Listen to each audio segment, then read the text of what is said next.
bruit de semelles et de fer sur les pavés, je laissai exploser le rire que j'avais si difficilement contenu. J'ai ri pendant un bon quart d'heure. En m'entendant, l'aubergiste grec crut d'abord que l'agonie avait pris chez moi ce masque odieux de comédie. Quand je repoussai les draps et me levai, il finit par comprendre que j'étais simplement heureux. Il monta du vin jaune, et nous trinquâmes. Le lendemain, je le payai bien. Il me livra des habits de paysan, et j'allai me promener en ville pour préparer ma fuite hors de cette île. C'est à ce moment-là seulement que j'ai découvert l'homme qui veut m'assassiner. Je ne m'attendais pas à cette rencontre. Elle a provoqué en moi plus de désarroi que de peur. J'ai une longue habitude, hélas, de ces menaces, mais elles avaient à peu près disparu ces derniers mois, et je m'en étais cru délivré. La traque dont je suis l'objet contrariait de nouveau mes plans. Mon départ de cette île devenait plus compliqué, plus dangereux. D'abord, il me fallait éviter de séjourner en ville, où l'on pouvait facilement me démasquer. Je demandai à l'aubergiste de me louer une maison cachée dans la campagne. Il en a trouvé une dès le lendemain et m'a indiqué le chemin. Je suis parti à l'aube, il y a maintenant une semaine. C'est au dernier moment que j'ai découvert la maison, car elle est protégée des vents de terre par des haies d'épineux qui la dissimulent au regard. Je suis arrivé aux heures chaudes de la matinée, en nage et couvert de la poussière fine du chemin crayeux. Une grande femme brune m'attendait, qui se nomme Elvira. L'hôtelier avait dû juger considérable la somme que je lui avais donnée, et il avait cru à une erreur. Pour éviter que je ne revienne la corriger, il avait alourdi le service qu'il m'avait rendu en ajoutant une femme à la location des murs. Elvira, avec qui je ne pouvais communiquer que par le regard, m'accueillit avec une simplicité que je n'avais pas connue depuis bien longtemps.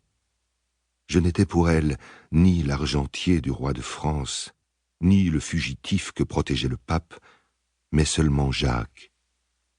Mon nom de famille, elle l'apprit quand je pris sa main pour la poser sur mon cœur. Tout l'effet que lui fit cet aveu fut qu'elle saisit à son tour ma main, et que pour la première fois je sentis contre ma paume son sein rond et ferme.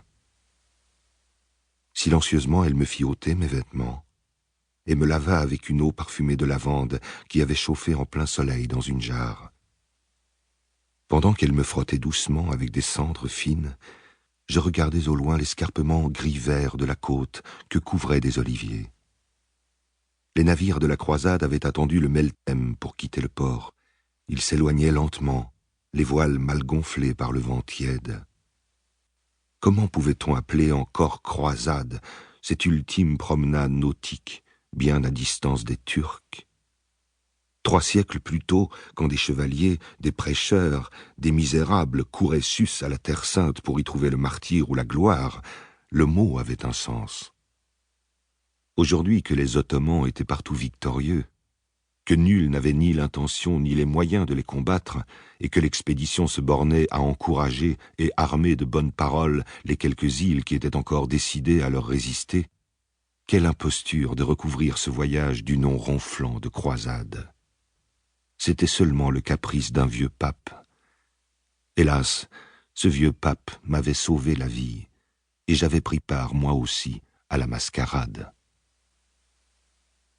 Elvira saisit ensuite une éponge de mer gonflée d'eau tiède. Elle me rinça méthodiquement, sans négliger le moindre espace de peau, et je frissonnai au contact de ce qui avait la douceur âpre d'une langue de félin.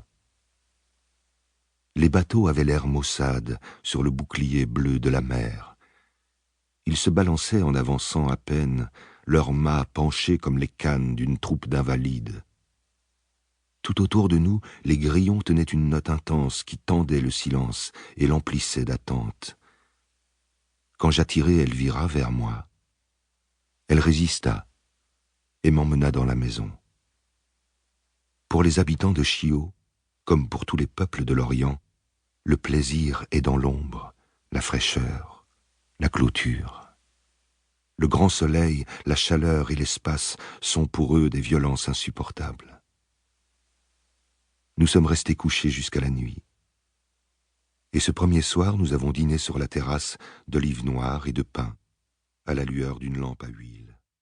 Pour continuer à écouter ce livre audio gratuitement, cliquez sur le lien dans la description et vous pourrez l'écouter en entier sans frais grâce à l'essai de 30 jours d'Audible.